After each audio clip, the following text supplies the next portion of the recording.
16 दिसंबर 2024 के शाम लगभग 5 बज रहे होंगे और उसी समय एक घर में अनियंत्रित होकर एक टेम्पू घुस जाता है और टेम्पू घुसने के बाद एक 9 साल की बच्ची को चोट लग जाती है। जब उस बच्ची को चोट लग जाती है तो उसके पिता जो है पुलिस में कंप्लेन करते हैं, पुलिस में शिकायत दर्ज कराते हैं, तो पुलिस आती है। फिर दोनों पक्षों, जो ड्राइवर होता है टेम्पू का, उससे और उसके लोगों से और फिर इस परिवार से जिस बच्ची को चोट लगा होता है, आपस में समझौता करा देती है पुलिस। फिर समझौता कराने के बाद पुलिस वहां से चली जाती है और फिर 2 दिन बाद 18 दिसंबर 2024 को सुबह के लगभग 8 बज रहे होंगे और उसी समय पथराव होता है। जिस बच्ची को चोट लगा होता है उसके पिता और जिससे उसका विवाद था, दोनों पक्षों में मारपीट और पथराव होता है। ये सब होने के बाद फिर वह जो बच्ची थी उसके उसके पिता पुलिस के पास पहुंचते हैं। फिर कहते हैं कि मुझे लोग प्रताड़ित कर रहे हैं, मारपीट कर रहे हैं, पत्थर चला रहे हैं। फिर वहां पे पुलिस नहीं सुनती है तो फिर वो कुछ नेताओं के पास भी जाते हैं और साथ में अपने बेटे को लेके जाते हैं जो बच्ची के पिता होते हैं। नेता लोग भी नहीं सुन रहे थे। फिर जो स्थानीय लोग, जो वहाँ के अच्छे लोग थे, उन लोगों से भी उन्होंने कहा कि मुझे लोग प्रताड़ित कर रहे हैं और एक छोटा सा घर है मेरा, उस घर को लोग अपने कब्जे में लेना चाहते हैं, उस पर कब्जा करना चाहते हैं। फिर क्या था, जब जो पिता था, जब उसको लगा कि भाई अब मेरी सुनवाई नहीं हो रही है, लोग मेरे पक्ष में नहीं है, सुन नहीं रहे हैं, फिर वह घर छोड़ के जाने का फैसला करता है और ये कह के जाता है कि पहले चलो हम लोग चलते हैं अजमेर। अजमेर जाने की बात कह के वह पूरा परिवार घर से निकलता है। फिर 30 दिसंबर को लखनऊ के चार बाग रेलवे स्टेशन के बाहर एक होटल है, शरणजीत होटल।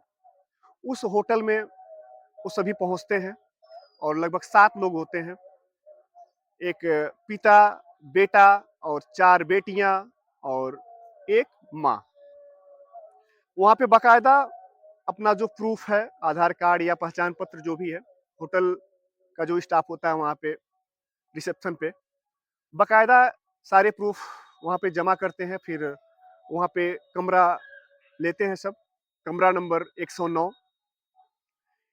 109 में वो सभी बाकायदा 30 दिसंबर को खाते हैं, पीते हैं, सो जाते हैं। फिर दिन आता है 31 दिसंबर 2024, जिस दिन पूरा देश ही नहीं विदेश पूरा अपने नए साल के जश्न में सराबोर था और इधर इस शरणजीत होटल में रूम नंबर 109 में बिल्कुल मौत का तांडव चल रहा था। नमस्कार मित्रों, मैं सुनील यादव गोरखपुर उत्तर प्रदेश से आप सभी का आपके अपने इस यूट्यूब चैनल पे हार्दिक स्वागत और अभिनंदन करता हूं। मित्रों, आज की जो सच्ची घटना है, यह आगरा से होते हुए लखनऊ और लखनऊ में जाके चार बाग रेलवे स्टेशन के सामने शरणजीत होटल के रूम नंबर 109 में 5 कत्ल कर दिए जाते हैं। आखिर कौन करता है, क्यों करता है और इतनी भयावह घटना को अंजाम कैसे दिया जाता है, तो चलिए आइए बताते हैं हम पूरे विस्तार से। मित्रों, आगरा के आगरा में एक जगह है टेढ़ी बगिया और टेढ़ी बगिया में एक क्षेत्र है इस्लाम नगर। इस्लाम नगर के ही रहने वाले एक परिवार की एक कहानी।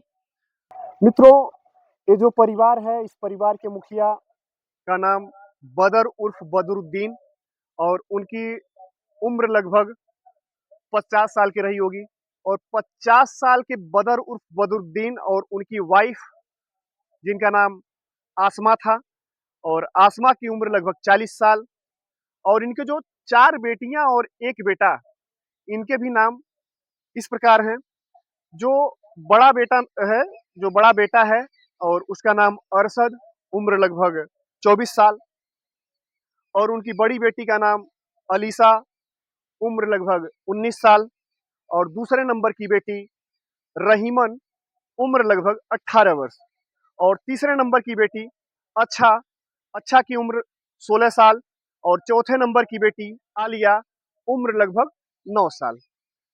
मित्रों, इस प्रकार 4 बेटियां और 1 बेटा और पति-पत्नी, ये सभी शरणजीत होटल के रूम नंबर 109 में बाकायदा प्रूफ देने के बाद वहाँ पे रहते हैं।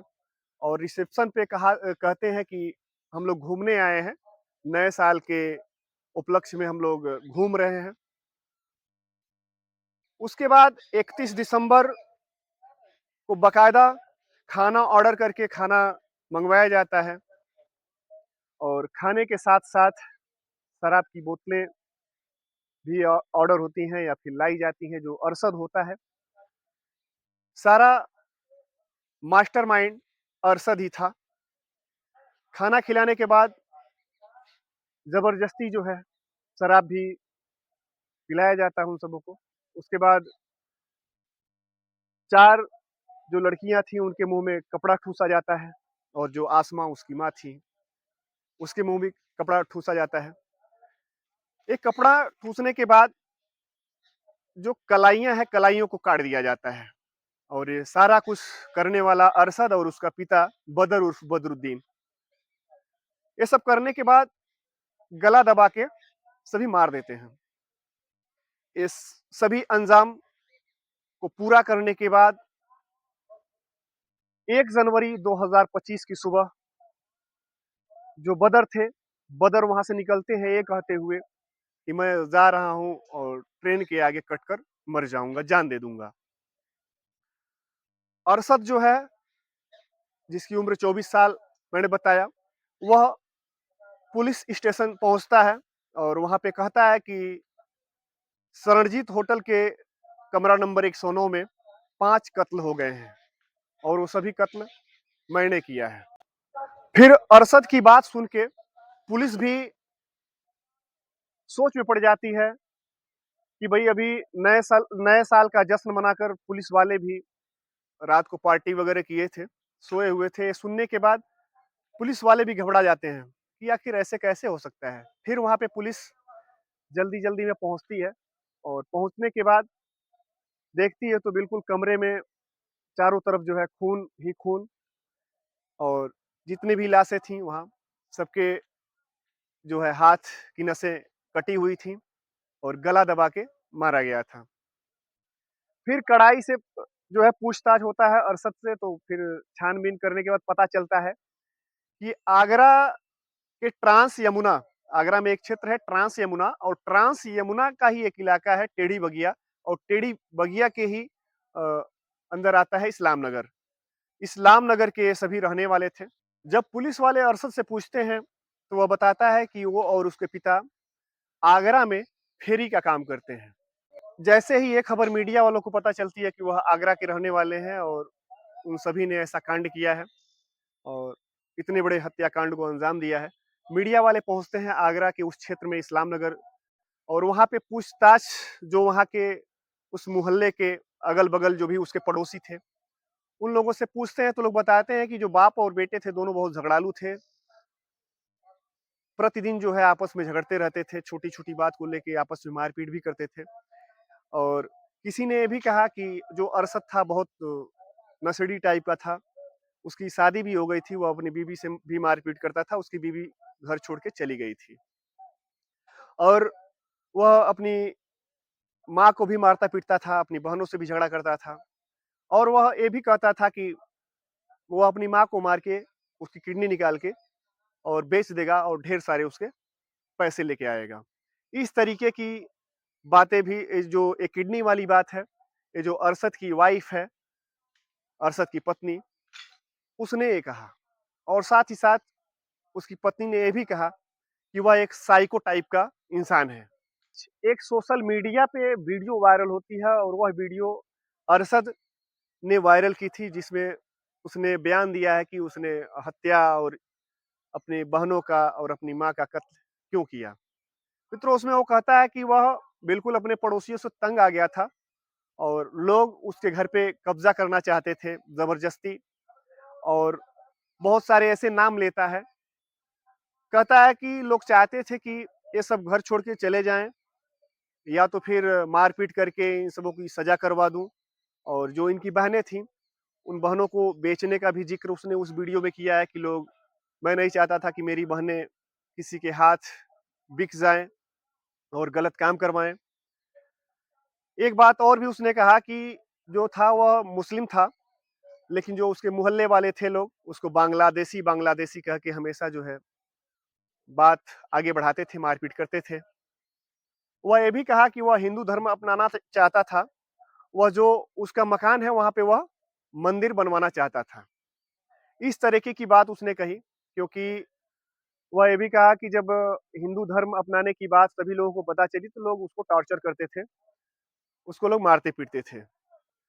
मित्रों, उस वीडियो में उसने कुछ लोगों के नाम लिए और उन लोगों का नाम लेके उसने कहा कि सबसे ज़्यादा प्रताड़ित इन लोगों ने किया, जो नाम इस प्रकार हैं।